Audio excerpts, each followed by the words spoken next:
Hello students, this is Dr. Amit Juneja, lecturer economics, Shahid Balwinder Singh Government Senior Secondary Smart School, Sabwana, District Fazilka। ਤਾਂ ਮੈਂ ਤੁਹਾਡੇ ਸਾਰਿਆਂ ਦਾ ਸਵਾਗਤ ਕਰਦਾ ਅੱਜ ਦੇ ਇਸ ਲੈਕਚਰ ਦੇ ਵਿੱਚ। ਤਾਂ ਆਪਾਂ ਆਪਣੇ ਪਿਛਲੇ ਲੈਕਚਰ 'ਚ ਗੱਲ ਕੀਤੀ ਸੀ ਵੀ ਆਪਾਂ ਕੀ ਕਰਨਾ ਹੈ, ਆਪਾਂ ਹੁਣ ਲਾਗਤਾਂ ਜਿਹੜੀਆਂ ਨੇ ਉਹ ਪੜ੍ਹਨੀਆਂ। ਕਿਹੜੀਆਂ ਲਾਗਤਾਂ ਪੜ੍ਹਨੀਆਂ? ਮੌਦਰਿਕ ਲਾਗਤਾਂ। ਠੀਕ, ਮੌਦਰਿਕ ਲਾਗਤਾਂ ਕੀ ਹੋਣਗੀਆਂ? ਜੋ ਕਿਸੇ ਵੀ ਚੀਜ਼ ਨੂੰ ਬਣਾਉਣ ਦੇ ਵਿੱਚ ਮੁਦਰਾ ਯਾਨੀ ਕਿ ਪੈਸੇ ਦੇ ਰੂਪ 'ਚ ਜਿਹੜਾ ਹੈ ਉਹ ਖਰਚ ਕੀਤੀਆਂ ਜਾਣਗੀਆਂ, ਉਹਨੂੰ ਆਪਾਂ ਮੌਦਰਿਕ ਲਾਗਤਾਂ ਕਹਾਂਗੇ। ਤਾਂ ਆਪਾਂ ਕਿਹਾ ਸੀ ਵੀ ਮੌਦਰਿਕ ਲਾਗਤਾਂ ਕਿਸ ਉੱਪਰ ਪੈਣਗੀਆਂ? ਉਤਪਾਦਨ ਉੱਪਰ ਪੈਣਗੀਆਂ। ਤਾਂ ਉਤਪਾਦਨ ਕਿੰਨੀ ਤਰ੍ਹਾਂ ਦਾ ਹੁੰਦਾ ਹੈ? 3 ਤਰ੍ਹਾਂ ਦਾ। ਕੁੱਲ ਉਤਪਾਦਨ, ਔਸਤ ਉਤਪਾਦਨ, ਸੀਮਾਂਤ ਉਤਪਾਦਨ। ਤਾਂ ਜਿਹੜੇ ਲਾਗਤਾਂ ਪੈਣਗੀਆਂ, ਜਿਹੜੇ ਖਰਚੇ ਪੈਣਗੇ ਉਹ ਵੀ 3 ਤਰ੍ਹਾਂ ਦੇ ਹੋਣਗੇ। ਜਿਹੜੇ ਕੁੱਲ ਉਤਪਾਦਨ ਤੇ ਪੈਣਗੇ ਉਹ ਕੁੱਲ ਲਾਗਤਾਂ, ਜਿਹੜੀਆਂ ਔਸਤ ਉਤਪਾਦਨ ਤੇ ਪੈਣਗੀਆਂ ਉਹ ਔਸਤ ਲਾਗਤਾਂ, ਜਿਹੜੀਆਂ ਸੀਮਾਂਤ ਉਤਪਾਦਨ ਤੇ ਪੈਣਗੀਆਂ ਉਹ ਸੀਮਾਂਤ ਲਾਗਤਾਂ। ਸਿੰਪਲ ਜੀ ਗੱਲ ਹੈ। ਤਾਂ ਆਪਾਂ ਸ਼ੁਰੂਆਤ ਕੀਤੀ ਸੀ ਅਲਪਕਾਲ ਤੋਂ। ਤਾਂ ਅਲਪਕਾਲ ਦੇ ਵਿੱਚ ਆਪਾਂ ਗੱਲ ਕੀਤੀ ਸੀ ਕੁੱਲ ਲਾਗਤ ਦੀ। ਤਾਂ ਮੈਂ ਤੁਹਾਨੂੰ ਉਦੋਂ ਇੱਕ ਚੀਜ਼ ਸਮਝਾਈ ਸੀ ਵੀ ਜਦੋਂ ਵੀ ਆਪਾਂ ਅਲਪਕਾਲ ਦੇ ਵਿੱਚ ਆਪਾਂ ਕੁੱਲ ਲਾਗਤ ਜਿਹੜੀ ਹੈ ਉਹ ਪਤਾ ਕਰਨੀ ਹੈ, ਤਾਂ ਕਿਉਂਕਿ ਅਲਪਕਾਲ 'ਚ ਜਿੰਨੇ ਵੀ ਉਤਪਾਦਨ ਦੇ ਸਾਧਨ ਹੁੰਦੇ ਨੇ, ਠੀਕ ਹੈ, ਉਹ ਹੁੰਦੇ ਨੇ 2 ਤਰ੍ਹਾਂ ਦੇ। ਅਲਪਕਾਲ ਦੇ ਵਿੱਚ ਉਤਪਾਦਨ ਦੇ ਸਾਧਨ ਕਿੰਨੀ ਤਰ੍ਹਾਂ ਦੇ ਹੁੰਦੇ ਆ? 2 ਤਰ੍ਹਾਂ ਦੇ। ਇੱਕ ਹੁੰਦੇ ਨੇ ਜਿਹਨੂੰ ਆਪਾਂ ਕਹਿੰਦੇ ਆ ਸਥਿਰ ਸਾਧਨ, ਇੱਕ ਹੁੰਦੇ ਨੇ ਪਰਿਵਰਤਨਸ਼ੀਲ ਸਾਧਨ। ਮਤਲਬ ਅਲਪਕਾਲ ਦੇ ਵਿੱਚ ਲਾਗਤਾਂ ਜਿਹੜੀਆਂ ਨੇ ਉਹ ਵੀ 2 ਤਰ੍ਹਾਂ ਦੀਆਂ ਹੋਣਗੀਆਂ। ਇੱਕ ਹੋਣਗੀਆਂ ਸਥਿਰ ਲਾਗਤਾਂ ਜਿਹਨੂੰ ਆਪਾਂ ਨਾਮ ਦਿੱਤਾ ਕੁੱਲ ਸਥਿਰ ਲਾਗਤਾਂ। ਦੂਜੀਆਂ ਹੋਣਗੀਆਂ ਪਰਿਵਰਤਨਸ਼ੀਲ ਲਾਗਤਾਂ ਜਿਹਨੂੰ ਆਪਾਂ ਨਾਮ ਦਿੱਤਾ ਕੁੱਲ ਪਰਿਵਰਤਨਸ਼ੀਲ ਲਾਗਤ। ਤਾਂ ਕੁੱਲ ਸਥਿਰ ਲਾਗਤ ਜਿਹੜੀ ਹੈ ਉਹ ਕਿੰਨੇ ਤੇ ਪਏਗੀ? ਉਹ ਜਿਹੜੇ ਉਤਪਾਦਨ ਦੇ ਸਥਿਰ ਸਾਧਨ ਨੇ ਉਹਨਾਂ ਤੇ ਪਏਗੀ। ਕੁੱਲ ਪਰਿਵਰਤਨਸ਼ੀਲ ਲਾਗਤ ਜਿਹੜੀ ਹੈ ਉਹ ਜਿਹੜੇ ਉਤਪਾਦਨ ਦੇ ਪਰਿਵਰਤਨਸ਼ੀਲ ਸਾਧਨ ਨੇ ਉਹਨਾਂ ਤੇ ਪਏਗੀ। ਅਗਰ ਆਪਾਂ ਕੁੱਲ ਲਾਗਤ ਦਾ ਪਤਾ ਲਗਾਉਣਾ ਹੈ ਤਾਂ ਕੀ ਕਰਨਾ ਪਏਗਾ? ਆਪਾਂ ਨੂੰ ਕੁੱਲ ਸਥਿਰ ਲਾਗਤ ਪਹਿਲਾਂ ਨਿਕਾਲਣੀ ਪਏਗੀ, ਫਿਰ ਕੁੱਲ ਪਰਿਵਰਤਨਸ਼ੀਲ ਲਾਗਤ ਨਿਕਾਲਣੀ ਪਏਗੀ, ਫਿਰ ਆਪਾਂ ਦੋਨਾਂ ਨੂੰ ਜੋੜ ਦਿਆਂਗੇ ਤਾਂ ਉੱਥੋਂ ਆਪਾਂ ਨੂੰ ਮਿਲ ਜਾਏਗੀ ਕੁੱਲ ਲਾਗਤ। ਤਾਂ ਸਭ ਤੋਂ ਪਹਿਲਾਂ ਆਪਾਂ ਗੱਲ ਕਰਦੇ ਹਾਂ ਇਹਦੇ ਚੋਂ ਲਾਗਤ ਨੰਬਰ 1 ਜਿਹੜੀ ਹੈ ਕੁੱਲ ਸਥਿਰ ਲਾਗਤ। ਹੁਣ ਨਾਮ ਤੋਂ ਕਲੀਅਰ ਕਰੋ ਵੀ ਕੁੱਲ ਸਥਿਰ ਲਾਗਤ ਜਿਹੜੀ ਹੈ ਇਹ ਕਿਹੜੀ ਲਾਗਤ ਹੋਏਗੀ? ਕੁੱਲ ਸਥਿਰ ਲਾਗਤ ਹੈ मतलब ਇਹ ਜੀ मौद्रिक लागत। ध्यान रखना मैं मौद्रिक लागत ਦੀਆਂ ਕਿਸਮਾਂ ਕਰਾ ਰਿਹਾ ਤਾਂ ਹਰੇਕ ਚ मौद्रिक ਤਾਂ ਆਏਗਾ ਹੀ ਆਏਗਾ। ਤਾਂ ਉਹ मौद्रिक लागत ਜਿਹੜੀ ਉਤਪਾਦਨ ਦੇ ਸਥਿਰ ਸਾਧਨਾਂ ਦੇ ਉੱਪਰ ਚੁੱਕੀ ਜਾਂਦੀ ਹੈ ਉਹਨੂੰ ਆਪਾਂ ਕੁੱਲ ਸਥਿਰ ਲਾਗਤ ਜਿਹੜੀ ਹੈ ਉਹ ਕਹਿ ਦਿੰਦੇ ਆ। ਧਿਆਨ ਕੇ ਰੱਖਣਾ ਹੈ ਇਹ ਜੀ ਲਾਗਤ ਜਿਹੜੀ ਕਿ ਉਤਪਾਦਨ ਦੇ ਸਥਿਰ ਸਾਧਨਾਂ ਤੇ ਚੁੱਕੀ ਜਾਏਗੀ ਉਹਨੂੰ ਆਪਾਂ ਕੁੱਲ ਸਥਿਰ ਲਾਗਤ कहते हैं। बिल्कुल सिंपल जी परिभाषा है। देखो ध्यान ਨਾਲ ਸਮਝੋ ਇਸ ਨੂੰ। ਸਥਿਰ ਲਾਗਤ ਹੈ ਕਿਹਦੇ ਤੇ ਹੋਏਗੀ? ਸਥਿਰ ਸਾਧਨਾਂ ਦੇ ਉੱਪਰ। ਤਾਂ ਉਤਪਾਦਨ ਦੀ ਉਹ ਲਾਗਤ ਜੋ ਕਿ ਉਤਪਾਦਨ ਦੇ ਸਥਿਰ ਸਾਧਨਾਂ ਦੇ ਉੱਪਰ ਚੁੱਕੀ ਜਾਂਦੀ ਹੈ ਕਿਹਦੇ ਦੁਆਰਾ? ਇੱਕ ਉਤਪਾਦਕ ਦੇ ਦੁਆਰਾ, ਉਹਨੂੰ ਆਪਾਂ ਕੁੱਲ ਸਥਿਰ ਲਾਗਤ ਜਿਹੜੀ ਹੈ ਉਹ ਕਹਿ ਦਿੰਦੇ ਆ। ਹੁਣ ਇੱਕ ਇਹਦਾ ਨਾਮ ਹੋਰ ਵੀ ਹੈ, ਇਹਨੂੰ ਆਪਾਂ ਇੱਕ ਹੋਰ ਨਾਮ ਦਿੰਦੇ ਹਾਂ ਇੰਗਲਿਸ਼ ਲਿਖਣ ਲੱਗਿਆ ਜਿਹਨੂੰ ਆਪਾਂ ਕਹਿੰਦੇ ਆ ਓਵਰਹੈਡ ਕਾਸਟ। ओवरहेड, ओवर ਕੀ ਹੁੰਦਾ? ਉੱਪਰ, ਹੈਡ ਮਤਲਬ ਸਿਰ, ਕਹਿੰਦਾ ਸਿਰ ਤੋਂ ਉੱਪਰ ਦੀ ਕਾਸਟ ਯਾਨੀ ਕਿ ਲਾਗਤ। ਮਤਲਬ ਇਹ ਲਾਗਤਾਂ ਇਹ ਜਿਹੀਆਂ ਨੇ ਜਿਹੜੀਆਂ ਸਿਰ ਤੋਂ ਉੱਪਰ ਨੇ। ਸਿਰ ਤੋਂ ਉੱਪਰ ਨੇ ਮਤਲਬ ਇਹ ਜਿਹੀਆਂ ਲਾਗਤਾਂ ਜਿਹੜੀਆਂ ਤੁਹਾਡੇ ਕੰਟਰੋਲ ਦੇ ਵਿੱਚ, ਤੁਹਾਡੇ ਨਿਯੰਤਰਣ ਦੇ ਵਿੱਚ ਨਹੀਂ ਹੈਗੀਆਂ। ਮਤਲਬ ਇਹ ਉਹ ਲਾਗਤਾਂ ਨੇ ਜੋ ਤੁਹਾਨੂੰ ਚੁੱਕਣੀਆਂ ਹੀ ਪੈਣਗੀਆਂ ਅਗਰ ਤੁਸੀਂ ਉਤਪਾਦਨ ਕਰਨਾ ਹੈ ਤਾਂ। ਠੀਕ ਹੈ, ਭਾਵੇਂ ਤੁਸੀਂ ਨਹੀਂ ਕਰਨਾ ਫਿਰ ਵੀ ਤੁਹਾਨੂੰ ਪੈਣਗੀਆਂ। ਉਤਪਾਦਨ ਘੱਟ ਕਰਨਾ ਹੈ ਤਾਂ ਵੀ ਪੈਣਗੀਆਂ, ਜ਼ਿਆਦਾ ਕਰਨਾ ਹੈ ਤਾਂ ਵੀ ਪੈਣਗੀਆਂ, ਨਹੀਂ ਕਰਨਾ ਤਾਂ ਵੀ ਪੈਣਗੀਆਂ, ਤੇ ਜਿੰਨੀਆਂ ਹੈਗੀਆਂ ਨੇ ਉਨੀਆਂ ਹੀ ਪੈਣਗੀਆਂ। ਕਿਉਂ? ਕਿਉਂਕਿ ਦੇਖੋ ਇਹ ਸਥਿਰ ਲਾਗਤ ਹੈ। ਇਹ ਜੀ ਲਾਗਤ ਹੈ ਜਿਹੜੀ ਸਥਿਰ ਸਾਧਨਾਂ ਤੇ ਹੈ। ਹੁਣ ਸਥਿਰ ਜੇ ਸਾਧਨ ਹੀ ਸਥਿਰ ਨੇ ਤਾਂ ਫਿਰ ਲਾਗਤਾਂ ਵੀ ਕੀ ਹੋਣਗੀਆਂ? ਸਥਿਰ ਹੋਣਗੀਆਂ। ਮਤਲਬ ਇਹ ਲਾਗਤਾਂ ਉਤਪਾਦਨ ਦੇ ਵਿੱਚ ਹੋਣ ਵਾਲੇ ਬਦਲਾਵ ਦੇ ਨਾਲ ਨਹੀਂ ਬਦਲਦੀਆਂ, ਕਿਉਂਕਿ ਜੇ ਬਦਲ ਗਈ ਤਾਂ ਕੀ ਹੋ ਜਾਏਗੀ? ਉਹ ਤਾਂ ਪਰਿਵਰਤਨਸ਼ੀਲ ਲਾਗਤ ਹੋ ਜਾਏਗੀ। ਪਰ ਆਪਾਂ ਕਹਿੰਦਾ ਸਥਿਰ ਲਾਗਤ ਹੈ। ਮਤਲਬ ਇਹ ਜੀ ਲਾਗਤ ਹੈ ਜਿੰਦੇ ਚ ਕੋਈ ਬਦਲਾਵ ਨਹੀਂ ਹੁੰਦਾ। ਉਤਪਾਦਨ ਜਿੰਨਾ ਮਰਜ਼ੀ ਬਦਲ ਲਓ ਇਹ ਲਾਗਤਾਂ ਉਨੀਆਂ ਹੀ ਪੈਣਗੀਆਂ। ਉਤਪਾਦਨ ਤੁਸੀਂ ਘੱਟ ਕਰੋ ਤਾਂ ਵੀ ਉਨੀਆਂ ਪੈਣਗੀਆਂ, ਉਤਪਾਦਨ ਜ਼ਿਆਦਾ ਕਰੋ ਤਾਂ ਵੀ ਉਨੀਆਂ ਪੈਣਗੀਆਂ, ਉਤਪਾਦਨ ਨਾ ਕਰੋ ਤਾਂ ਵੀ ਪੈਣਗੀਆਂ। ਇਹ ਕੀ ਰੋਲਾ ਪੈ ਗਿਆ? ਮੈਂ ਕਹਾ यार मैं तो उत्पादन ही नहीं किया, मैं तो चीज ही नहीं बनाई, फिर कादी लागत? हो गएगा नहीं नहीं नहीं, ਇਹ ਤਾਂ ਹੀ ਤੈਨੂੰ ਓਵਰਹੈਡ ਕਾਸਟ ਕਹਿੰਦੇ ਨੇ, ਸਿਰ ਤੋਂ ਉੱਤੇ ਦੀ ਲਾਗਤ ਕਹਿੰਦੇ ਨੇ ਵੀ ਇਹ ਤਾਂ ਹੁਣ ਤੈਨੂੰ ਚੱਕਣੀ ਪੈਣੀ ਹੈ। ਤੂੰ ਭਾਵੇਂ ਉਤਪਾਦਨ ਕਰ ਤੇ ਭਾਵੇਂ ਨਾ ਕਰ, ਭਾਵੇਂ ਘੱਟ ਕਰ ਤਾਂ ਵੀ ਪਏਗੀ, ਵੱਧ ਕਰ ਤਾਂ ਵੀ ਪਏਗੀ, ਨਾ ਕਰ ਤਾਂ ਵੀ ਪਏਗੀ। ਤਾਂ ਇਹ ਤਾਂ ਪੈਣੀਆਂ ਹੀ ਪੈਣੀਆਂ ਨੇ। ਕਿਉਂ ਪੈਣੀਆਂ ਨੇ? ਦੇਖੋ, ਇੱਕ ਫਰਮ ਜਿਹੜੀ ਹੈ ਉਹ ਕਈ ਤਰ੍ਹਾਂ ਦੇ ਖਰਚੇ ਕਰਦੀ ਹੈ ਜਿਹੜੀਆਂ ਸਥਿਰ ਲਾਗਤਾਂ ਦੇ ਵਿੱਚ ਆਉਂਦੇ ਨੇ। ਜਿਵੇਂ ਆਪਾਂ ਐਗਜ਼ਾਮਪਲ ਲੈਂਦੇ ਆ, ਮੰਨ ਲਓ ਨੰਬਰ 1, ਮੰਨ ਲਓ ਤੁਹਾਡੀ ਇੱਕ ਫੈਕਟਰੀ ਹੈ, ਠੀਕ ਹੈ। ਤੁਸੀਂ ਕੀ ਕੀਤਾ ਹੋਇਆ ਹੈ, ਉਸ ਫੈਕਟਰੀ ਦਾ ਨਾ ਬੀਮਾ ਕਰਾਇਆ ਹੋਇਆ ਹੈ, ਠੀਕ ਹੈ। ਹੁਣ ਫੈਕਟਰੀ ਦਾ ਕਰਾਤਾ ਬੀਮਾ ਵੀ ਲੋ ਜੀ, ਕੱਲ ਨੂੰ ਮੰਨ ਲਓ ਕੋਈ ਅੱਗ ਲੱਗ ਜਾਂਦੀ ਹੈ, ਕੋਈ ਚੋਰੀ ਹੋ ਜਾਂਦੀ ਹੈ, ਕੋਈ ਮਤਲਬ ਟੁੱਟ-ਫੁੱਟ ਹੋ ਜਾਂਦੀ ਹੈ, ਤਾਂ ਅਸੀਂ ਬੀਮਾ ਕਰਾਇਆ ਜਾਂਦਾ। ਹੁਣ ਉਸ ਬੀਮੇ ਦੀ ਜਿਹੜੀ ਕਿਸ਼ਤ ਹੈ ਨਾ, ਉਹ ਹੈਗੀ ਹੈ ਮੰਨ ਲਓ ਤੁਹਾਡੀ 1 ਲੱਖ ਰੁਪਇਆ ਸਾਲ, ਠੀਕ। ਹੁਣ ਤੁਸੀਂ ਭਾਵੇਂ ਉਤਪਾਦਨ ਕਰੋ ਘੱਟ ਤੇ ਭਾਵੇਂ ਕਰੋ ਵੱਧ, ਬੀਮੇ ਦੀ ਕਿਸ਼ਤ ਤਾਂ 1 ਲੱਖ ਰੁਪਇਆ ਹੀ ਜਾਣੀ ਹੈ। ਤੁਸੀਂ ਮੰਨ ਲਓ ਫੈਕਟਰੀ ਨੂੰ ਲਾਤਾ ਤਾਲਾ, ਠੀਕ ਹੈ। ਤੁਸੀਂ ਮੰਨ ਲਓ 25 ਸਾਲ ਦਾ ਬੀਮਾ ਕਰਾਇਆ ਹੋਇਆ, ਠੀਕ ਹੈ। 15 ਸਾਲ ਬਾਅਦ ਤੁਸੀਂ ਫੈਕਟਰੀ ਨੂੰ ਤਾਲਾ ਲਾਤਾ, ਪਰ ਤੁਹਾਡੇ ਬੀਮਾ ਤਾਂ 25 ਸਾਲ ਦਾ ਹੈ, ਮਤਲਬ ਤੁਹਾਨੂੰ 25 ਸਾਲ ਤੱਕ ਉਹਦੀਆਂ ਕਿਸ਼ਤਾਂ ਜਿਹੜੀਆਂ ਨੇ ਉਹ ਭਰਨੀਆਂ ਹੀ ਪੈਣਗੀਆਂ। ਤੁਸੀਂ ਉਤਪਾਦਨ ਬਿਲਕੁਲ ਨਹੀਂ ਕਰਦੇ ਪਏ, ਪਰ ਜੋ ਬੀਮਾ ਹੋ ਗਿਆ ਉਹ ਤਾਂ ਹੋ ਗਿਆ, ਉਹਦੀ ਜੋ ਕਿਸ਼ਤ ਡਿਸਾਈਡ ਹੋਣੀ ਸੀ ਉਹ ਤਾਂ ਹੋਗੀ, ਉਹ ਤਾਂ ਤੁਹਾਨੂੰ ਭਰਨੀ ਪੈਣੀ ਹੈ। ਹੁਣ ਭਾਵੇਂ ਤੁਸੀਂ ਉਤਪਾਦਨ ਘੱਟ ਕਰੋ ਭਾਵੇਂ ਜ਼ਿਆਦਾ ਕਰੋ, ਬੀਮੇ ਦੀ ਕਿਸ਼ਤ ਤਾਂ ਉਨੀ ਜਾਣੀ ਹੈ। ਤਾਂ ਮੈਂ ਕਹਾਂਗਾ ਵੀ ਜਿਹੜੀ ਆਪਾਂ ਬੀਮੇ ਦੀ ਕਿਸ਼ਤ ਭਰ ਰਹੇ ਹਾਂ ਉਹ ਕੀ ਹੈ, ਉਹ ਇੱਕ ਤਰ੍ਹਾਂ ਦੀ ਸਥਿਰ ਲਾਗਤ ਹੈ ਜਿਹੜੀ ਕਿ ਉਤਪਾਦਨ ਦੇ ਵਿੱਚ ਬਦਲਾਵ ਹੋਣ ਨਾਲ ਵਿੱਚ ਹੁੰਦੇ ਕੋਈ ਬਦਲਾਵ ਜਿਹੜਾ ਹੈ ਉਹ ਨਹੀਂ ਹੁੰਦਾ। ਜਿਵੇਂ ਨੰਬਰ 2 ਐਗਜ਼ਾਮਪਲ ਲੈਣੇ ਆਪਾਂ, ਦੂਸਰੀ ਐਗਜ਼ਾਮਪਲ ਚ ਆਪਾਂ ਲੈ ਸਕਦੇ ਹਾਂ ਕਿ ਦੇਖੋ ਆਪਾਂ ਕਹਿੰਦੇ ਆ ਕਿ ਲੋ ਜੀ ਅਸੀਂ ਤਾਂ ਨਾ ਮੰਨ ਲਓ ਫੈਕਟਰੀ ਬੰਦ ਕਰਤੀ, ਠੀਕ ਹੈ ਜੀ, ਸਾਡਾ ਤਾਂ ਤਾਲਾ ਲੱਗ ਗਿਆ, ਅਸੀਂ ਤਾਂ ਉਤਪਾਦਨ ਕਰਦੇ ਨਹੀਂ ਪਏ, ਫਿਰ ਸਾਨੂੰ ਬਿਜਲੀ ਦਾ ਬਿੱਲ ਵੀ ਨਹੀਂ ਆਏਗਾ। ਬਿਲਕੁਲ ਆਏਗਾ। ਦੇਖੋ, ਅਗਰ ਆਪਾਂ ਘਰ ਦੇ ਵਿੱਚ ਮੰਨ ਲਓ ਛੁੱਟੀਆਂ ਤੇ ਚਲੇ ਜਾਈਏ, ਮੰਨ ਲਓ ਆਪਾਂ ਮਹੀਨਾ ਛੁੱਟੀਆਂ ਤੇ ਚਲੇ ਗਏ, ਮਹੀਨੇ ਬਾਅਦ ਤੁਸੀਂ ਆਓਗੇ ਨਾ ਘਰੇ, ਬਿਜਲੀ ਦਾ ਬਿੱਲ ਪਹਿਲਾਂ ਆਇਆ ਪਿਆ ਹੋਏਗਾ। ਕਿਵੇਂ? ਉਹ ਕਹਿੰਦਾ ਬਿਜਲੀ ਬਾਲੋ ਭਾਵੇਂ ਨਾ ਬਾਲੋ, ਇੱਕ ਮਿਨੀਮਮ ਚਾਰजेस ਦਾ ਬਿੱਲ ਜਿਹੜਾ ਹੈ ਉਹ ਤਾਂ ਤੁਹਾਨੂੰ ਆਣਾ ਹੀ ਆਣਾ ਹੈ। ਮਤਲਬ ਇੱਕ ਘੱਟ ਤੋਂ ਘੱਟ ਬਿਜਲੀ ਦਾ ਬਿੱਲ ਤੁਹਾਨੂੰ ਦੇਣਾ ਹੀ ਪਏਗਾ। ਮਤਲਬ ਆਪਾਂ ਕਹਿ ਸਕਦੇ ਹਾਂ ਕਿ ਜੋ ਵੀ ਬਿਜਲੀ ਦਾ ਬਿੱਲ ਹੈ, ठीक है, बिजली दे बिल दे न्यूनतम मतलब घट तो घट न्यूनतम खर्च ਇਹ ਤਾਂ ਤੁਹਾਨੂੰ ਦੇਣਾ ਹੀ ਪੈਣਾ ਹੈ। ਤੁਸੀਂ ਭਾਵੇਂ ਫੈਕਟਰੀ ਨੂੰ ਤਾਲਾ ਮਾਰ ਦੋ, ਇੱਕ ਘੱਟ ਤੋਂ ਘੱਟ ਜਿਹੜਾ ਬਿੱਲ ਹੈ ਬਿਜਲੀ ਦਾ ਉਹ ਤਾਂ ਆਏਗਾ ਹੀ ਆਏਗਾ। ਹੁਣ ਇਹਨੂੰ ਕਿਵੇਂ ਯਾਦ ਰੱਖੋ? ਮੰਨ ਲਓ ਵੀ ਆਪਾਂ ਕਹੀਏ ਵੀ ਆਪਾਂ ਪੋਸਟਪੇਡ ਕਨੈਕਸ਼ਨ ਲੈ ਲਿਆ, ਠੀਕ ਹੈ। ਹੁਣ ਜੇ ਪੋਸਟਪੇਡ ਕਨੈਕਸ਼ਨ ਹੋ ਗਿਆ, ਕੋਈ ਲੈ ਵੀ 250 ਰੁਪਿਆ ਰੈਂਟ ਹੈ ਮਹੀਨੇ ਦਾ।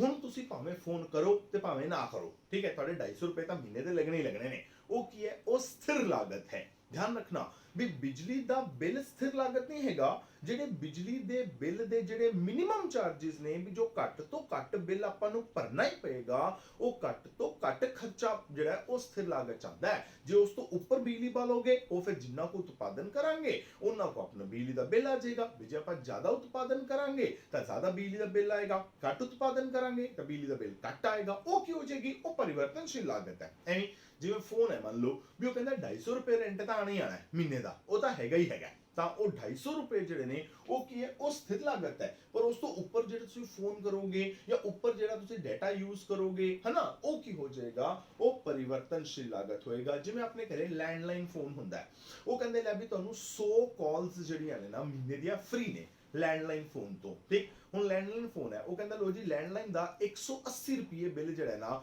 ਮਹੀਨੇ ਦਾ ਉਹ ਤਾਂ ਆਣਾ ਹੀ ਆਣਾ, ਠੀਕ ਹੈ। ਉਹਦੇ ਵਿੱਚ ਕੀ ਹੈ? ਤੁਹਾਨੂੰ 100 ਫੋਨਸ ਜਿਹੜੇ ਨੇ, ਫੋਨ ਕਾਲਸ ਫ੍ਰੀ ਨੇ। ਤਾਂ ਹੁਣ 180 ਰੁਪਏ ਦਾ ਤੁਹਾਨੂੰ ਦੇਣੇ ਪੈਣਗੇ, ਤੁਸੀਂ ਭਾਵੇਂ ਫੋਨ ਕਰੋ ਤੇ ਭਾਵੇਂ ਤੁਸੀਂ ਨਾ ਕਰੋ। 100 ਕਾਲਸ ਤੱਕ ਜਿਹੜਾ ਹੈ ਉਹ ਤੁਹਾਡਾ ਬਿੱਲ 180 ਰੁਪਏ ਹੀ ਆਣਾ ਹੈ, ਠੀਕ ਹੈ। ਤੁਸੀਂ ਭਾਵੇਂ 5 ਫੋਨ ਕਰੋ, ਭਾਵੇਂ 10 ਕਰੋ, ਭਾਵੇਂ 20 ਕਰੋ, ਭਾਵੇਂ 50 ਕਰੋ ਤੇ ਭਾਵੇਂ 100 ਕਰੋ, ਉਨੀ ਦੇਰ ਤੱਕ ਤਾਂ ਬਿੱਲ ਕੀ ਰਹੇਗਾ? 180 ਹੀ ਰਹੇਗਾ। ਉਹ ਕੀ ਹੋਏਗੀ? ਉਹ ਸਥਿਰ ਲਾਗਤ ਹੋਏਗੀ। ਪਰ ਜੇ ਤੁਸੀਂ 100 ਤੋਂ ਉੱਪਰ ਫੋਨ ਕੀਤੇ, ਉਹਦਾ ਬਿੱਲ ਅਲੱਗ ਤੋਂ ਆਏਗਾ। ਉਹ ਕੀ ਹੋ ਜਾਏਗੀ? ਉਹ ਪਰਿਵਰਤਨਸ਼ੀਲ ਲਾਗਤ ਹੋ ਜਾਏਗੀ। ਫਿਰ ਨੰਬਰ 3 ਜਿਹੜਾ ਆਪਾਂ ਇਹਦੇ ਚ ਲੈਣੇ ਹਾਂ, ਉਹ ਆਪਾਂ ਲੈਣੇ ਹਾਂ ਵੀ ਜੋ ਵੀ ਆਪਣੇ ਪੱਕੇ ਕਰਮਚਾਰੀ ਨੇ, ਮਤਲਬ ਜੋ ਆਪਣੇ ਪੱਕੇ ਮਜ਼ਦੂਰ ਨੇ, ਪੱਕੇ ਕਰਮਚਾਰੀਆਂ ਦੀ ਜਿਹੜੀ ਆਪਣੀ ਤਨਖਾਹ ਹੈ ਉਹ ਵੀ ਕੀ ਹੈ? ਉਹ ਵੀ ਆਪਣੀ ਸਥਿਰ ਲਾਗਤ ਦੇ ਵਿੱਚ ਜਿਹੜਾ ਹੈ ਉਹ ਆਉਂਦੀ ਹੈ। ਜਿਵੇਂ ਅਗਰ ਮੈਂ ਆਪਣੀ ਗੱਲ ਕਰਾਂ, ਮੈਂ ਕਹਾਂ ਕਿ ਲੋ ਜੀ ਮੈਂ ਸਕੂਲ ਦੇ ਵਿੱਚ ਪੜ੍ਹਾਉਣਾ, ਜੂਨ ਦੇ ਵਿੱਚ ਕੀ ਹੁੰਦਾ ਹੈ, ਗਰਮੀ ਦੀਆਂ ਛੁੱਟੀਆਂ ਹੋ ਜਾਂਦੀਆਂ ਨੇ, ਦਸੰਬਰ 'ਚ ਕੀ ਹੁੰਦਾ ਹੈ, ਸਰਦੀ ਦੀਆਂ ਛੁੱਟੀਆਂ ਹੋ ਜਾਂਦੀਆਂ ਨੇ। ਹੁਣ ਜੇ ਜੂਨ 'ਚ ਗਰਮੀ ਦੀਆਂ ਛੁੱਟੀਆਂ ਹੋ ਗਈਆਂ, ਮਤਲਬ ਮੈਂ ਉਦੋਂ ਕੋਈ ਕੰਮ ਨਹੀਂ ਕਰਦਾ ਪਿਆ, ਮਤਲਬ ਮੈਂ ਕੋਈ ਉਤਪਾਦਨ ਦੇ ਵਿੱਚ ਯੋਗਦਾਨ ਨਹੀਂ ਦੇ ਰਿਹਾ, ਕਿਉਂਕਿ ਮੈਂ ਵੀ ਤਾਂ ਉਤਪਾਦਨ ਕਰਦਾ ਨਾ, ਮੈਂ ਆਪਣੀਆਂ ਸੇਵਾਵਾਂ ਦਾ ਉਤਪਾਦਨ ਕਰਦਾ।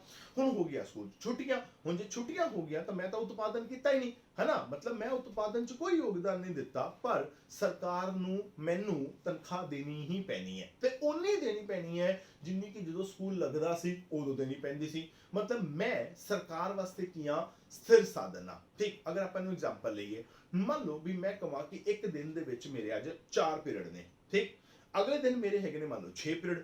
ਹੁਣ ਭਾਵੇਂ ਤਾਂ ਮੈਂ ਪੀਰੀਅਡ ਲਾਵਾਂ 4 ਤੇ ਭਾਵੇਂ ਲਾਵਾਂ 6, ਤਨਖਾਹ ਮੈਨੂੰ ਉਨੀ ਮਿਲਣੀ ਹੈ। ਮਤਲਬ ਮੈਂ ਉਤਪਾਦਨ ਭਾਵੇਂ 4 ਪੀਰੀਅਡ 'ਚ ਕਰਾਂ ਭਾਵੇਂ 6 ਪੀਰੀਅਡ 'ਚ ਕਰਾਂ, ਤਨਖਾਹ ਤਾਂ ਮੈਨੂੰ ਉਨੀ ਮਿਲਣੀ ਹੈ। ਇਹ ਥੋੜੀ ਹੈ ਵੀ ਲੋ ਜੀ ਅੱਛਾ ਇਹਨੂੰ ਨਾ ਆਪਾਂ ਪੀਰੀਅਡ ਦੇ ਹਿਸਾਬ ਨਾਲ ਪੈਸੇ ਦੇਣੇ ਆ। ਤਾਂ ਮੈਂ ਕੀ ਕੀਤਾ, ਮੈਂ +2 ਕਲਾਸ 'ਚ ਗਿਆ, ਇਕਨੋਮਿਕਸ ਪੜ੍ਹਾ ਕੇ ਬਾਹਰ ਨਿਕਲਿਆ। ਜਿਵੇਂ ਬਾਹਰ ਨਿਕਲਿਆ, ਗੇਟ ਤੇ ਬਾਹਰ ਮੇਰੇ ਪ੍ਰਿੰਸੀਪਲ ਸਰ ਖੜੇ ਆ। ਮੇਰੇ ਪ੍ਰਿੰਸੀਪਲ ਸਰ ਕਹਿੰਦੇ ਅੱਛਾ ਪੀਰੀਅਡ ਲਾ ਲਿਆ?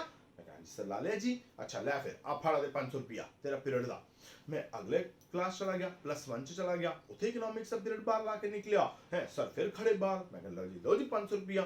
अरे इस हिसाब नाल ते मेरे प्रिंसीपल सर की करनगे, सारे टीचरां दे बाहर कमरिਆਂ ਦੇ ਬਾਹਰ ਹੀ ਘੁੰਮਦੇ ਰਹਿਣਗੇ ਵੀ ਜਿਵੇਂ ਪੀਰੀਅਡ ਖਤਮ ਹੋਇਆ ਹੈ, ਸਾਰੇ ਟੀਚਰਾਂ ਨੂੰ ਇਕੱਠਾ ਕਰ ਲਿਆ, ਲੈ ਵੀ ਤੂੰ ਪੀਰੀਅਡ ਦਾ ਆਇਆ ਨਾ, ਆ ਤੇਰੇ 500 ਰੁਪਇਆ, ਆ ਤੇਰੇ 500 ਰੁਪਏ, ਤੇਰੇ 500 ਰੁਪਏ। ਐਵੇਂ ਥੋੜੀ ਹੁੰਦਾ ਹੈ। ਠੀਕ, ਤਾਂ ਸਾਨੂੰ ਕੀ ਹੁੰਦਾ ਹੈ, ਇੱਕ ਫਿਕਸ ਤਨਖਾਹ ਜਿਹੜੀ ਹੈ ਉਹ ਮਿਲਦੀ ਹੈ, ਭਾਵੇਂ ਮੇਰੇ ਪੀਰੀਅਡ ਜਿਹੜੇ ਨੇ ਇੱਕ ਦਿਨ 'ਚ ਘੱਟ ਨੇ ਤੇ ਭਾਵੇਂ ਕੀ ਨੇ ਜ਼ਿਆਦਾ ਨੇ। ਤੇ ਜਿਹੜੇ ਆਪਾਂ ਪੱਕੇ ਮਜ਼ਦੂਰਾਂ ਨੂੰ ਤਨਖਾਹ ਦਿੰਨੇ ਆ, ਆਪਾਂ ਉਹਨਾਂ ਨੂੰ ਕੰਮ ਤੋਂ ਹਟਾ ਨਹੀਂ ਸਕਦੇ, ਤਾਂ ਕੀ ਹੋਊਗਾ, ਉੱਥੇ ਤੁਹਾਨੂੰ ਜਿਹੜੀ ਹੈ ਤਨਖਾਹ ਦੇਣੀ ਹੀ ਪੈਣੀ ਹੈ। ਉਹ ਕੀ ਹੋ ਜਾਏਗੀ, ਸਥਿਰ ਲਾਗਤ ਜਿਹੜੀ ਹੈ ਉਹ ਹੋ ਜਾਏਗੀ। ਠੀਕ ਹੋ ਗਿਆ। ਜਿਵੇਂ ਮੰਨ ਲਓ ਆਪਾਂ ਉਤਪਾਦਨ ਕਰਨਾ ਹੈ, ਉਤਪਾਦਨ ਕਰਨ ਤੇ ਆਪਾਂ ਮਸ਼ੀਨ ਚਾਹੀਦੀ ਹੈ। ਮੰਨ ਲਓ ਤੁਸੀਂ ਸ਼ਰਟ ਬਣਾਣੀ ਹੈ, ਇੱਕ ਸ਼ਰਟ ਜਿਹੜੀ ਹੈ, ਧਿਆਨ ਨਾਲ ਸਮਝਣਾ, ਤੁਸੀਂ ਸ਼ਰਟ ਬਣਾਣੀ ਹੈ, ਸ਼ਰਟ ਬਣਾਉਣ ਵਾਸਤੇ ਤੁਸੀਂ ਕੀ ਕੀਤਾ, ਤੁਸੀਂ ਮਸ਼ੀਨ ਲੈ ਆਏ।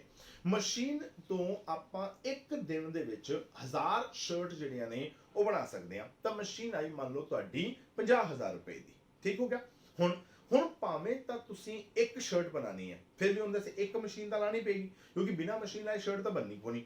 ਤਾਂ ਹੁਣ 50000 ਰੁਪਇਆ ਤਾਂ ਤੁਹਾਨੂੰ ਲਾਣਾ ਹੀ ਪੈਣਾ ਹੈ, ਭਾਵੇਂ ਤੁਸੀਂ ਇੱਕ ਸ਼ਰਟ ਬਣਾਣੀ ਹੈ ਤੇ ਭਾਵੇਂ 1000 ਬਣਾਣੀ ਹੈ, ਕਿਉਂਕਿ ਉਹ ਮਸ਼ੀਨ 1000 ਸ਼ਰਟ ਬਣਾ ਸਕਦੀ ਹੈ। ਮਤਲਬ ਇੱਕ ਸ਼ਰਟ ਤੋਂ ਲੈ ਕੇ 1000 ਸ਼ਰਟ ਤੱਕ ਤੁਹਾਨੂੰ ਇੱਕ ਹੀ ਮਸ਼ੀਨ ਦੀ ਲੋੜ ਹੈ, ਮਤਲਬ ਤੁਹਾਨੂੰ 50000 ਲਾਣਾ ਹੀ ਪੈਣਾ ਹੈ। ਹੁਣ ਤੁਸੀਂ ਭਾਵੇਂ ਇੱਕ ਸ਼ਰਟ ਬਣਾਓ, ਉਹਦੇ ਵਾਸਤੇ ਵੀ ਇੱਕ ਮਸ਼ੀਨ ਦੀ ਲੋੜ ਹੈ।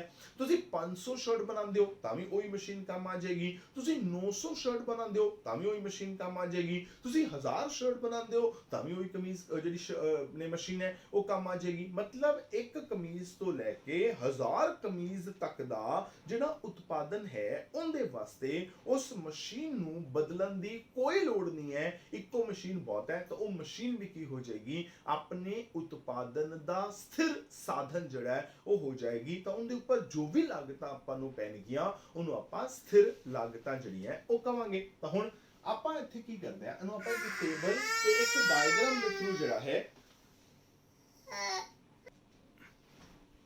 ਤਾਂ ਆਪਾਂ ਗੱਲ ਕਰ ਰਹੇ ਸੀ ਵੀ ਆਪਾਂ ਹੁਣ ਇਹਨੂੰ ਕੀ ਕਰਨਾ ਹੈ, ਇੱਕ ਟੇਬਲ ਤੇ ਇੱਕ ਡਾਇਗਰਾਮ ਦੇ ਥਰੂ ਜਿਹੜਾ ਹੈ ਉਹ ਆਪਾਂ ਦਿਖਾਉਣ ਜਾ ਰਹੇ ਹਾਂ।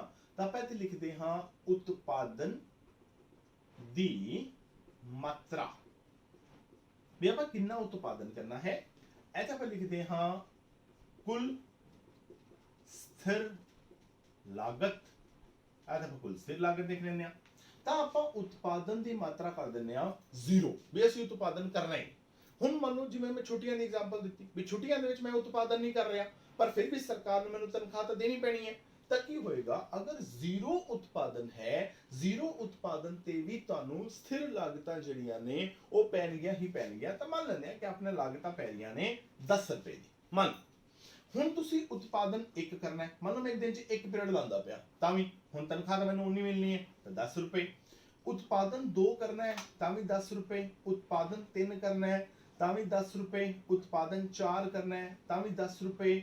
ਉਤਪਾदन 5 करना है ਤਾਂ ਵੀ 10 रुपए, 6 करना है ਤਾਂ ਵੀ 10 रुपए, 7 करना है ਤਾਂ ਵੀ 10 ਰੁਪਏ, 8 ਕਰਨਾ ਹੈ ਤਾਂ ਵੀ 10 ਰੁਪਏ। ਮਤਲਬ ਜਦੋਂ ਆਪਾਂ ਇਹ ਕਹਿਤਾ ਵੀ ਜਿਹੜੀ ਇਹ ਲਾਗਤ ਹੈ ਉਹ ਸਥਿਰ ਲਾਗਤ ਹੈ ਤਾਂ ਸਥਿਰ ਲਾਗਤ ਦੇ ਵਿੱਚ ਕੀ ਹੋਏਗਾ, ਲਾਗਤ ਦੇ ਵਿੱਚ ਕਿਸੇ ਤਰ੍ਹਾਂ ਦਾ ਕੋਈ ਬਦਲਾਵ नहीं करना, लागत उन्नी दी उन्नी ही रखनी है। तो देख लो मैं 10 10 10 10 10 लागत नु की करता स्थिर करता, उत्पादन बदलेगा, उत्पादन जितना मर्जी बदल लो पर क्योंकि लागत स्थिर है तो नहीं बदलेगी। ध्यान किस गल दा रखना है भी ये ओ लागतां ने जो तुहाडे सिर तो ऊपर दियां ने, मतलब ये तुहाडे उत्पादन दी मात्रा ते निर्भर नहीं करदियां, ये ओ लागतां ने जो तुहानू चुकनियां ही पैणगियां, ये तो तुहानू देनियां ही पैणगियां। ते जेकर उत्पादन दी मात्रा 0 भी होएगी तां भी तुहानू लागत जिहड़ी है वो तां बर्दाश्त करनी ही पएगी। ठीक हो गया। तो लागत जिहड़ी है उत्पादन दे 0 होने ते 0 नहीं होएगी, तुहानू लागतां पैणगियां ही पैणगियां। अगर आपां की करिए,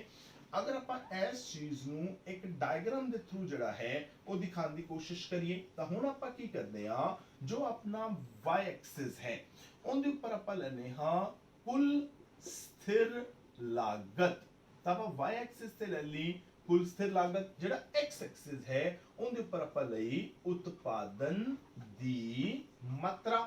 इधर आप उत्पादन की मात्रा ले ली, तो इतने उत्पादन की मात्रा है अपने को 1 है, 2 है, 3 है, 4 है, 5 है, 6 है, 7 है, 8 है। ठीक है। इधर आप लागत ले ली, मान लो आ होगी 5 रुपए, आ होगी 10 रुपए। तो हुण की होगा, हुण तुसी उत्पादन 0 कर रहे हो, तुसी कोई उत्पादन नहीं कर रहे। मान लो तुसी हैगे हो इस पॉइंट ते, जे उत्पादन 0 है तो उनदे ते भी की होएगा, जिहड़ी लागत है वो 10 रुपए है तो 0 उत्पादन ते किथे होगे 10 रुपए ते। अगर तुसी एक उत्पादन कर दियो तां भी किथे होवोगे 10 रुपए ते। भी 2 उत्पादन कर दियो तां भी 10 रुपए ते। इस पॉइंट ते आ जाओगे 3 उत्पादन कर दे हो तां भी 10 रुपए है। तो लाइन जिहड़ी है वो बिल्कुल सीधी जाएगी, यानी कि जिहड़ी तुहाडी लागत वक्र है वो इस तरह बनेगी। इहनूं आपां नाम दांगे TFC। TFC मतलब टोटल फिक्स्ड कॉस्ट, टोटल मतलब कुल, ठीक है, फिक्स्ड मतलब स्थिर, कॉस्ट मतलब लागत। ता कुल स्थिर लागत ही होएगा जिहड़ी उत्पादन दे बदलण नाल, देखो मैं उत्पादन बदल रहा 3 4 5 6 7 8, देखो मैं कीता पर लागत दे विच कोई बदलाव नहीं आना। इहनूं आपां कुल स्थिर लागत जिहड़ी है वो कह देंगे। ठीक हो गया जी। तो कुल स्थिर लागत जिहड़ी है उत्पादन दे बदलण नाल बिल्कुल नहीं बदलदी, उन्नी दी उन्नी रहिंदी है। उत्पादन 0 होएगा तां भी लागत पेगी। तो हुण इस चीज दा ध्यान कित्थों रखांगे, आपां नूं इस चैप्टर दे विच न्यूमेरिकल्स भी आने ने। तां जदों आपां न्यूमेरिकल करांगे तां आपां नूं क्या जाएगा भी एक टेबल दे दित्ता जाएगा, उहदे च क्या जाएगा, इहदे च ना की करो जी तुसीं स्थिर लागत लभो। भी स्थिर लागत कितनी है, तो बहुत सिंपल, ਜਿਹੜੀਆਂ ਲਾਗਤਾਂ ਤੁਹਾਨੂੰ 0 ਉਤਪਾਦਨ ਤੇ ਦਿਖਾਈਆਂ ਹੋਣਗੀਆਂ ਨਾ ਉਹ ਸਥਿਰ ਹੋਣਗੀਆਂ, ਕਿਉਂਕਿ ਜਿਹੜੀਆਂ ਪਰਿਵਰਤਨਸ਼ੀਲ ਲਾਗਤਾਂ ਨੇ, ਨਾਮ ਤੋਂ ਕਲੀਅਰ ਕਰੋ ਪਰਿਵਰਤਨਸ਼ੀਲ ਹੈ, मतलब ਜਿਹੜੀਆਂ ਪਰਿਵਰਤਨਸ਼ੀਲ ਸਾਧਨਾਂ ਤੇ ਪੈਣਗੀਆਂ। ਹੁਣ ਜੇ ਮੈਂ ਉਤਪਾਦਨ ਹੀ ਨਹੀਂ ਕਰਨਾ ਤਾਂ ਮੈਂ ਪਰਿਵਰਤਨਸ਼ੀਲ ਸਾਧਨ ਕਿਉਂ ਲਾਵਾਂਗਾ, ਤੇ ਲਾਗਤਾਂ ਵੀ ਕਿੰਨੀਆਂ ਹੋਣਗੀਆਂ 0। मतलब ਜਿਹੜੀ 0 ਉਤਪਾਦਨ ਤੇ ਤੁਹਾਨੂੰ ਪਏਗੀ ਨਾ ਉਹ ਤੁਹਾਨੂੰ ਸਥਿਰ ਲਾਗਤ ਹੀ ਪੈਣੀ ਹੈ, ਹੋਰ ਕੋਈ ਲਾਗਤ ਨਹੀਂ ਪੈਣੀ। ਤਾਂ ਜੇ ਟੇਬਲ ਦੇ ਵਿੱਚ ਪਹਿਚਾਨ ਕਰਨੀ ਹੋਵੇ ਵੀ ਇਹਦੇ ਵਿੱਚੋਂ ਸਥਿਰ ਲਾਗਤ ਕਿਹੜੀ ਹੈ, ਤਾਂ ਦੇਖਣਾ ਜਿੱਥੇ ਉਤਪਾਦਨ ਦੀ ਮਾਤਰਾ 0 ਲਿਖੀ ਹੋਵੇ ਨਾ ਉਹਦੇ ਬਿਲਕੁਲ ਸਾਹਮਣੇ ਜਿਹੜੀ ਲਾਗਤ ਦਿੱਤੀ ਹੋਏਗੀ ਉਹ ਕੀ ਹੋਏਗੀ, ਉਹ ਤੁਹਾਡੀ ਕੁੱਲ स्थिर लागत जिहड़ी है वो होया करेगी। तो ये होगी अपनी पहली लागत जिहड़ी की है कुल स्थिर लागत। हुण आपां करदे हां अपनी दूसरी लागत। हुण दूसरी लागत नूं थोड़ा जिहा आपां नूं समझना पेगा, क्योंकि इहदा टेबल बनाना ते डायग्राम बनाना जिहड़ा है वो लॉजिक ते है। अगर आपां नूं लॉजिक क्लियर होएगा आपां तां ही बना सकदे हां। तां जिहड़ी दूसरी लागत है ਉਹਨੂੰ ਆਪਾਂ ਕਹਿੰਦੇ ਹਾਂ ਕੁੱਲ परिवर्तनशील लागत। ਹੁਣ ਨਾਮ ਤੋਂ ਕਲੀਅਰ ਕਰ ਲਓ ਵੀ ਕੁੱਲ परिवर्तनशील लागत है, मतलब ਇਹ ਜੀ ਕੁੱਲ ਲਾਗਤ ਜਿਹੜੀ ਆਪਾਂ ਕੀ ਕਰਦੇ ਹਾਂ, ਜਿਹੜੀ ਆਪਾਂ परिवर्तनशील ਸਾਧਨਾਂ ਤੇ ਚੁੱਕਦੇ ਹਾਂ ਉਹਨੂੰ ਆਪਾਂ ਕੁੱਲ परिवर्तनशील लागत ਜਿਹੜੀ ਹੈ ਉਹ ਕਹਿੰਦੇ। ਹੁਣ ਨਾਮ ਤੋਂ ਕਲੀਅਰ ਕਰੋ ਵੀ ਇਹ ਜੀ ਲਾਗਤ ਜਿਹੜੀ ਆਪਾਂ परिवर्तनशील ਸਾਧਨਾਂ ਤੇ ਚੁੱਕਦੇ ਹਾਂ। ਹੁਣ ਸੋਚੋ ਸਾਧਨ ਕੀ ਨੇ, परिवर्तनशील ਨੇ, ਸਾਧਨ ਕੀ ਨੇ, ਬਦਲ ਸਕਦੇ ਨੇ। ਜੇ ਸਾਧਨ ਬਦਲਣਗੇ ਤਾਂ ਫਿਰ ਇਹ ਲਾਗਤਾਂ ਜਿਹੜੀਆਂ ਨੇ ਇਹ ਸਥਿਰ ਲਾਗਤਾਂ ਦੀ ਤਰ੍ਹਾਂ ਫਿਕਸ ਨਹੀਂ ਰਹਿਣਗੀਆਂ, मतलब ਇਹ ਲਾਗਤਾਂ ਵੀ ਕੀ ਹੋਣਗੀਆਂ, ਬਦਲਣਗੀਆਂ। ਹੁਣ ਕਿਵੇਂ ਬਦਲਣਗੀਆਂ? ਹੁਣ ਸੋਚੋ ਵੀ ਜੇਕਰ ਤੁਸੀਂ ਘੱਟ ਉਤਪਾਦਨ ਕਰਨਾ ਹੈ ਤਾਂ ਕੀ ਕਰੋਗੇ? ਜਿਹੜੇ ਪਰਿਵਰਤਨਸ਼ੀਲ ਸਾਧਨ ਨੇ ਉਹ ਘੱਟ ਲਾਓਗੇ ਤਾਂ ਲਾਗਤਾਂ ਵੀ ਕੀ ਹੋਣਗੀਆਂ? ਘੱਟ ਪੈਣਗੀਆਂ। ਜੇ ਤੁਸੀਂ ਜ਼ਿਆਦਾ ਉਤਪਾਦਨ ਕਰਨਾ ਹੈ ਤਾਂ ਪਰਿਵਰਤਨਸ਼ੀਲ ਸਾਧਨ ਜ਼ਿਆਦਾ ਲਾਣੇ ਪੈਣਗੇ ਤਾਂ ਫਿਰ ਲਾਗਤਾਂ ਵੀ ਕੀ ਹੋਣਗੀਆਂ? ਜ਼ਿਆਦਾ ਪੈਣਗੀਆਂ। ਬੜੀ ਸਿੰਪਲ ਜੀ ਗੱਲ ਹੈ। ਅਗਰ ਆਪਾਂ ਇੱਕ ਬਹੁਤ ਸਿੰਪਲ ਐਗਜ਼ਾਮਪਲ ਲਈਏ, ਆਪਾਂ ਕੀ ਮੰਨ ਲਾ ਆਪਾਂ ਚਾਹ ਬਣਾਉਂਦੇ ਪਿਆ, ਜੇ ਆਪਾਂ 1 ਕੱਪ ਚਾਹ ਬਣਾਣੀ ਹੈ ਤਾਂ ਹੁਣ ਉਹਦੇ ਚਾਹ ਪੱਤੀ, ਖੰਡ, ਦੁੱਧ ਘੱਟ ਪੈਣਗੇ, ਠੀਕ ਹੈ, ਤਾਂ ਫਿਰ ਉਹਦੇ ਤੇ ਖਰਚਾ ਵੀ ਘੱਟ ਆਏਗਾ। ਜੇ ਆਪਾਂ 10 ਕੱਪ ਚਾਹ ਬਣਾਣੀ ਹੈ ਤਾਂ ਉਹਦੇ ਚ ਖੰਡ, ਚਾਹ ਪੱਤੀ, ਦੁੱਧ ਉਹਨੇ ਜ਼ਿਆਦਾ ਪੈਣਗੇ, ਤਾਂ ਫਿਰ ਕੀ ਹੋਏਗਾ? ਹੁਣ ਲਾਗਤ ਵੀ ਉਹਦੇ ਤੇ ਜ਼ਿਆਦਾ ਪਏਗੀ, ਕਿਉਂਕਿ ਆਪਾਂ ਉਤਪਾਦਨ ਬਦਲ ਰਹੇ ਹਾਂ। 1 ਕੱਪ ਤੋਂ 10 ਕੱਪ ਚਾਹ ਦਾ, ਉਹਦੇ ਵਾਸਤੇ ਜਿਹੜੇ ਸਾਧਨ ਨੇ ਉਹ ਵੀ ਬਦਲ ਰਹੇ ਨੇ। ਮਤਲਬ ਹੁਣ ਜਿੰਨੀ ਚਾਹ ਪੱਤੀ ਆਪਾਂ 1 ਕੱਪ ਚਾਹ ਚ ਪਾਉਂਦੇ ਆ, ਉਹਦੇ ਨਾਲ 10 ਕੱਪ ਚਾਹ ਤਾਂ ਨਹੀਂ ਬਣੇਗੀ ਨਾ। ਤੁਹਾਨੂੰ 10 ਕੱਪ ਚਾਹ ਦੇ ਹਿਸਾਬ ਨਾਲ ਉਹਨੀ ਚਾਹ ਪੱਤੀ ਪਾਣੀ ਪਏਗੀ, ਉਸ ਹਿਸਾਬ ਤੋਂ ਉਹਨੀ ਖੰਡ ਪਾਣੀ ਪਏਗੀ, ਉਸ ਹਿਸਾਬ ਤੋਂ ਉਹਨੇ ਦੁੱਧ ਪਾਣਾ ਪਊਗਾ। ਤਾਂ ਉਤਪਾਦਨ ਦੇ ਸਾਧਨ ਜਿਹੜੇ ਨੇ ਉਹ ਉਤਪਾਦਨ ਦੇ ਨਾਲ ਨਾਲ ਕੀ ਹੋਣਗੇ? ਬਦਲਣਗੇ। ਜੇ ਉਤਪਾਦਨ ਦੇ ਸਾਧਨ ਬਦਲਣਗੇ ਤਾਂ ਫਿਰ ਲਾਗਤ ਵੀ ਬਦਲੇਗੀ। ਤਾਂ ਇਹ ਉਹ ਲਾਗਤ ਹੈ ਜੋ ਉਤਪਾਦਨ ਦੀ ਮਾਤਰਾ ਦੇ ਬਦਲਣ ਦੇ ਨਾਲ ਕੀ ਹੁੰਦਾ ਹੈ?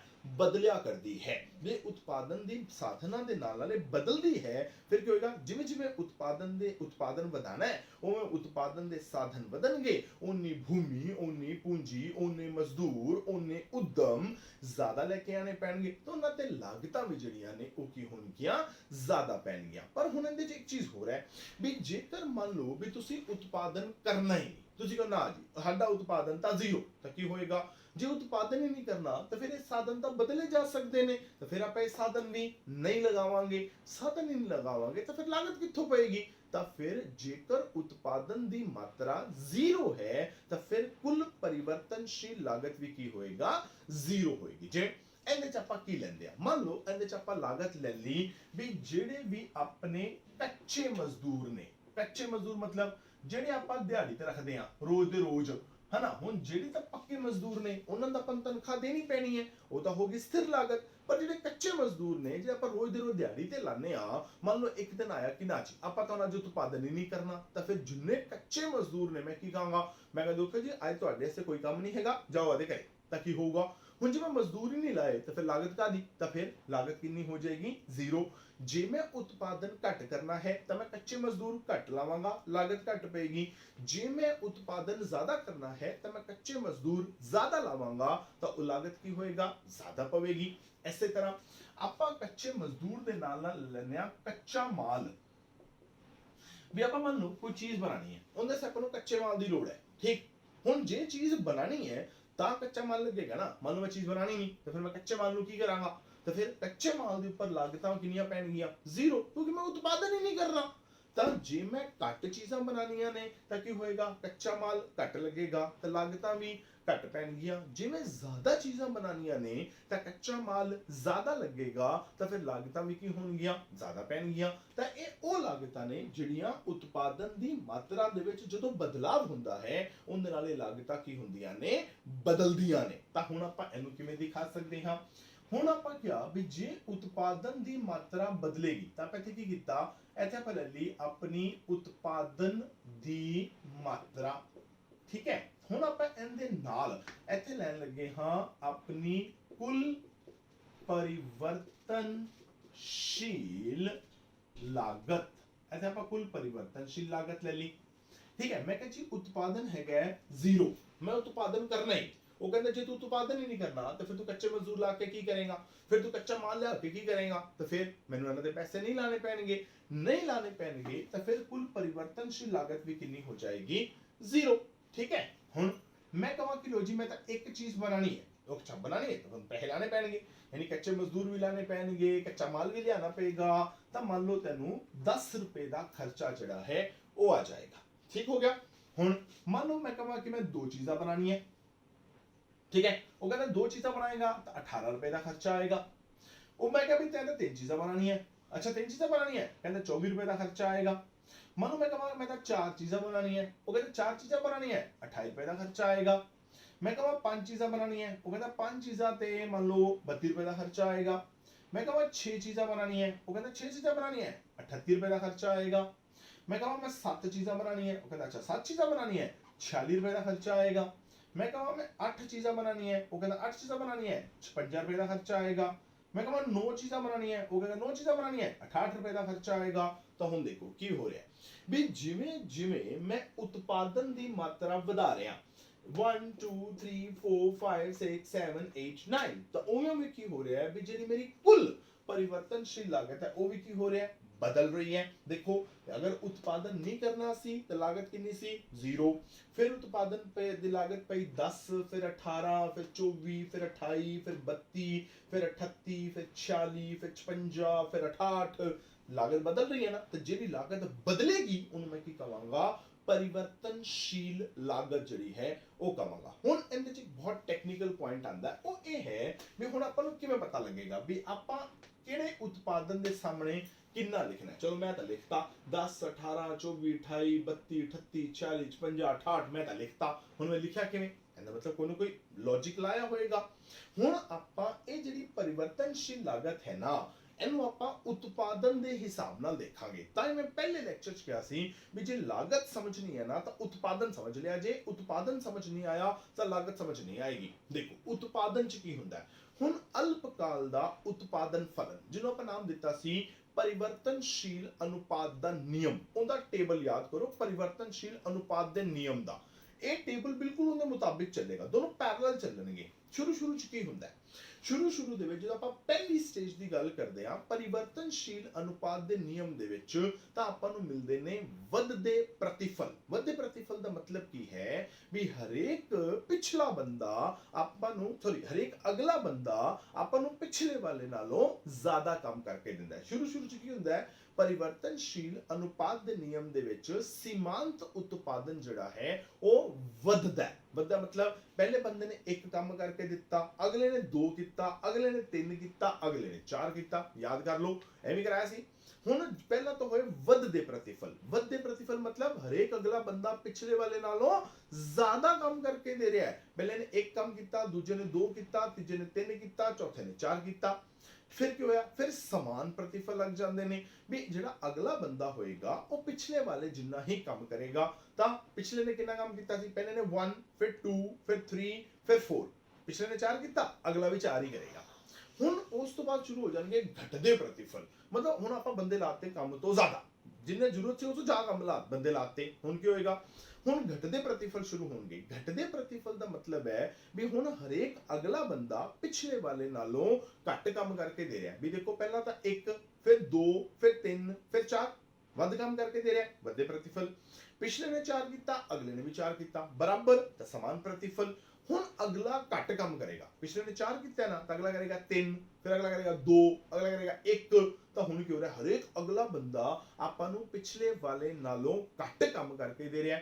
ਜਦੋਂ ਤਾਂ ਹਰੇਕ ਪਿਛਲਾ ਦੇ ਅਗਲਾ ਦੋਨਾਂ ਦਾ ਕੰਪੈਰੀਜ਼ਨ ਕਰੀਏ, ਜਦੋਂ ਤਾਂ ਹਰੇਕ ਅਗਲਾ ਬੰਦਾ ਆਪਾਂ ਨੂੰ ਪਿਛਲੇ ਵਾਲੇ ਨਾਲੋਂ ਜ਼ਿਆਦਾ ਕੰਮ ਕਰਕੇ ਦੇ ਰਿਹਾ ਸੀ, ਯਾਨੀ 1 2 3 4 ਪਹਿਲੇ ਨੇ 1, ਦੂਜੇ ਨੇ 2, ਤੀਜੇ ਨੇ 3, ਚੌਥੇ ਨੇ 4। ਤਾਂ ਕੀ ਹੋਏਗਾ ਹਰੇਕ ਅਗਲਾ ਬੰਦਾ ਜ਼ਿਆਦਾ ਕੰਮ ਕਰਕੇ ਦੇ ਰਿਹਾ ਤਾਂ ਲਾਗਤਾਂ ਕੀ ਹੋਣਗੀਆਂ ਲਾਗਤਾਂ ਘੱਟ ਦਰ ਨਾਲ ਪੈਣਗੀਆਂ। ਦੇਖੋ ਪਹਿਲਾਂ ਲਾਗਤ ਪਈ 0 ਹੈ ਹੀ ਨਹੀਂ, ਉਸ ਤੋਂ ਬਾਅਦ ਮੈਂ ਲਾਗਤ ਕਿੰਨੀ ਪਾਈ 10 ਰੁਪਏ ਲਾਗਤ ਪਈ ਨਾ, ਇੱਕ ਚੀਜ਼ ਬਣਾਈ 10 ਰੁਪਏ ਲਾਗਤ ਪਈ। ਉੱਥੇ ਉਤਪਾਦਨ ਚ ਮੈਨੂੰ ਵੱਧਦੇ ਪ੍ਰਤੀਫਲ ਮਿਲ ਰਹੇ ਨੇ, ਅਗਲੇ ਬੰਦੇ ਨੇ ਮੈਨੂੰ ਜ਼ਿਆਦਾ ਕੰਮ ਕਰਕੇ ਦੇ ਦਿੱਤਾ। ਯਾਨੀ ਪਹਿਲੇ ਨੇ ਇੱਕ ਕੰਮ ਕੀਤਾ ਤਾਂ ਮੈਨੂੰ 10 ਰੁਪਏ ਲਾਗਤ ਪਈ, ਅਗਲੇ ਨੇ ਮੈਨੂੰ 2 ਚੀਜ਼ਾਂ ਬਣਾ ਕੇ ਦੇ ਦਿੱਤੀਆਂ ਯਾਨੀ ਉਹਨੇ ਜ਼ਿਆਦਾ ਕੰਮ ਕਰਕੇ ਦਿੱਤਾ। ਇੱਥੇ ਲਾਗਤ ਘੱਟ ਵਧੇਗੀ। ਦੇਖੋ ਪਹਿਲਾਂ 0 ਤੋਂ 10 ਲਈ ਮਤਲਬ 10 ਵਧਾਈ, ਅਗਲੀ ਵਾਰੀ 8 ਵਧਾਈ। ਦੇਖੋ ਉੱਥੇ ਵੱਧਦੇ ਪ੍ਰਤੀਫਲ ਨੇ ਤੇ ਇੱਥੇ ਆਪਾਂ ਘਟਦੀ ਦਰ ਨਾਲ ਵਧਾਣਾ। ਅਗਲੇ ਬੰਦੇ ਨੇ 3 ਕੰਮ ਕਰਕੇ ਦਿੱਤਾ, ਹੋਰ ਜ਼ਿਆਦਾ ਕੰਮ ਕੀਤਾ ਮਤਲਬ ਮੈਨੂੰ ਲਾਗਤ ਹੋਰ ਘੱਟ ਪੈਣੀ ਹੈ। ਯਾਨੀ ਪਿਛਲੀ ਵਾਰੀ 8 ਵਧਾਈ ਸੀ, ਅਗਲੀ ਵਾਰੀ ਮੈਂ 6 ਵਧਾਉਂਦਾ ਪਿਆ। ਅਗਲੇ ਨੇ ਹੋਰ ਕੰਮ ਕਰਕੇ ਦਿੱਤਾ ਜ਼ਿਆਦਾ, ਯਾਨੀ ਅਗਲੇ ਨੇ ਕੰਮ ਕਰਤਾ 4 ਯਾਨੀ ਪਿਛਲੇ ਵਾਰ ਨਾਲੋਂ ਜ਼ਿਆਦਾ। ਜੇ ਪਿਛਲੀ ਵਾਰੀ ਮੈਂ 6 ਵਧਾਈ ਸੀ ਤਾਂ ਅਗਲੀ ਵਾਰੀ ਮੈਂ 4 ਹੀ ਵਧਾਵਾਂਗਾ। ਹੁਣ ਅਗਲੇ ਨੇ ਕੀ ਕੀਤਾ 4 ਤੋਂ ਬਾਅਦ ਅਗਲੇ ਨੇ ਵੀ ਮੈਨੂੰ 4 ਕੰਮ ਕਰਕੇ ਦਿੱਤਾ, ਮਤਲਬ ਮੈਨੂੰ ਸਮਾਨ ਪ੍ਰਤੀਫਲ ਮਿਲੇ। ਸਮਾਨ ਪ੍ਰਤੀਫਲ ਮਿਲੇ ਮਤਲਬ ਜਿੰਨਾ ਕੰਮ ਪਿਛਲਾ ਬੰਦਾ ਕਰਕੇ ਦਿੰਦਾ ਪਿਆ ਉਨਾ ਹੀ ਕੰਮ ਅਗਲਾ ਬੰਦਾ ਕਰਕੇ ਦਿੰਦਾ ਪਿਆ, ਮਤਲਬ ਦੋਨਾਂ ਤੇ ਖਰਚਾ ਮੈਨੂੰ ਬਰਾਬਰ ਪਏਗਾ। ਦੇਖੋ 24 ਤੋਂ 28 ਲਿਆਇਆ ਸੀ, 4 ਵਧਾਇਆ ਸੀ ਨਾ, ਤਾਂ 28 ਤੋਂ 32 ਲਿਆ, 4 ਵਧਾਇਆ, ਬਰਾਬਰ ਵਧਾਤਾ। ਹੁਣ ਹੋ ਗਏ ਘਟਦੇ ਪ੍ਰਤੀਫਲ ਚਾਲੂ। मतलब हुण हरेक अगला बंदा मैनू पिछले वाले नालों घट काम करके दे रहा है, मतलब हुण मैनू उहदे ते खर्चा ज्यादा पएगा। हुण देखो पिछली वारी 28 तो 32 कीता सी ते मैं किन्नी वधाई सी 4, हुण अगली वारी मैं वधाई 6, 32 तो 38 कीता 6 वधाई। अगले बंदे ने मैनू होर घट काम करके दिता, यानी उहदे ते खर्चा मैनू होर ज्यादा पिया, तो मैं इत्थे होर वधाया 38 तो किन्नी करती 46, यानी देखो पिछली 32 तो 38 कीती 6 वधाई सी, 38 तो 46 कीती तो 8 वधाई। अगले ने होर घट काम करके दिता, ठीक है, यानी खर्चा होर पएगा, मैं 46 तो करती 56, यानी कि 10 वधाती। फिर अगले ने होर घट काम करके दिता, मतलब मैनू खर्चा होर ज्यादा पिया, मैनू 12 वधाता। यानी की करना है, जेड़ा टेबल बनाना है एनू उत्पादन दे हिसाब नाल बनाना है, मतलब उत्पादन नू अखों ओले नहीं करना, जो उत्पादन दे विच मिलेगा लागत दे विच उस तो उल्टा मिलेगा, यानी उत्थे वधे प्रतिफल मिलणगे तां इत्थे लागत नू हर वारी पहला नालों घट वधाया जे। पहला 0 होगी, ठीक है, पहला 10 वधाना है, फिर 8 वधाना है, घटाना नहीं है, वधाना है, क्योंकि जिवें जिवें उत्पादन ਵਧੇਗਾ ਇਹ ਲਾਗਤ ਵਧੇਗੀ। ਲਾਗਤ ਤਾਂ ਵਧਣੀ ਹੈ, ਫਰਕ ਆਪਾਂ ਸਿਰਫ ਇਸ ਗੱਲ ਤੇ ਪਾਵਾਂਗੇ ਵੀ ਜਿਹੜੀ ਲਾਗਤ ਵਧ ਰਹੀ ਹੈ ਉਹ ਕਿਹੜੀ ਦਰ ਤੇ ਵਧ ਰਹੀ ਹੈ, ਵੀ ਘਟਦੀ ਦਰ ਨਾਲ ਵਧ ਰਹੀ ਹੈ, ਘਟਦੀ ਦਰ मतलब वध रही है पर घटदी दर नाल, मतलब हर बारी पहले नालों घट वधेगी, फिर समान दर मतलब बराबर वधेगी, फिर वधदी दर मतलब हर बारी पहले नालों वध के वधेगी, यानी हर बारी पहले नालों ज्यादा वधेगी। तो पहला की कीता 0 तो 10 वधाई, 10 वधाई, अगली बारी 8 वधानी है, अगली बारी 6 वधानी है, अगली बारी 4 वधानी है, यानी हुण वध रही है पर पहला 10 फिर 8 फिर 6 फिर 4, यानी हर बारी पहला नालों घट वध रही है। क्यों वध रही है? क्योंकि उत्पादन दे विच आपां नूं वधदे प्रतिफल जिहड़े ने ਉਹ मिलदे पए ने। हुण 24 तो 28 कीती 4 वधाई, 28 तो 32 कीती फिर 4 वधाई, यानी बराबर वधी, मतलब उत्पादन च मिल रहे ने समान प्रतिफल, फिर उधर घटदे प्रतिफल शुरू हो गए, यानी हुण हरेक अगला बंदा पिछले वाले नालों घट काम करके दे रहा है। तो इत्थे की करना, लागतां ज्यादा वधाणियां ने। देखो 28 तो 32 कीती सी ते 4 वधाई सी, 32 तो 38 कीती ते 6 वधाई, 38 तो 46 कीती ते 8 वधाई, 46 तो 56 कीती ते 10 वधाई, 56 तो 68 कीती तो 12 वधाई, यानी हर बारी की हो रहा है जिहड़ी लागत है वो पहला नालों ज्यादा वध रही है। तां इन्नी तक जदों आपां 0 तो लेके 28 तक जाने हां, जिहड़ी लागत है वो वध रही है घटदी दर ते, ठीक है। फिर 28 तो 32 की हो गया, ये होगी समान दर ते बराबर वधी है। 24 तो 28 4 वधी, 28 तो 32 4 वधी। ਜਦੋਂ ਆਪਾਂ 32 ਤੋਂ ਲੈ ਕੇ 68 ਤੱਕ ਜਾਂਦੇ ਹਾਂ, ਇੱਥੇ ਆਪਣੀ ਲਾਗਤ ਜਿਹੜੀ ਹੈ ਉਹ ਵੱਧ ਰਹੀ ਹੈ ਵਧਦੀ ਦਰ ਤੇ। ਵਧਦੀ ਦਰ ਤੇ मतलब हर बारी पहला नालों ज्यादा, ठीक हो गया। तो ये सी अपनी कुल परिवर्तनशील लागत। अगले लेक्चर च ਆਪਾਂ ਕੀ ਕਰਾਂਗੇ, एक ਤਾਂ कुल परिवर्तनशील लागत ਦੀ डायग्राम बनावांगे, नंबर 2 ਆਪਾਂ ਹੁਣ ਨਿਕਾਲਾਂਗੇ कुल लागत। ਉਹ ਕਿਵੇਂ ਨਿਕਾਲਾਂਗੇ, कुल स्थिर लागत आप ऑलरेडी निकाल ली, कुल परिवर्तनशील लागत भी निकाल ली, दोनों ना जोड़ देंगे तो बस अपनी कुल लागत निकल जाएगी। तो होएगा अपना अगला लेक्चर, तो मिलते हैं अपने अगले लेक्चर दे विच। Till then it's goodbye from my side, thank you very much and all the best.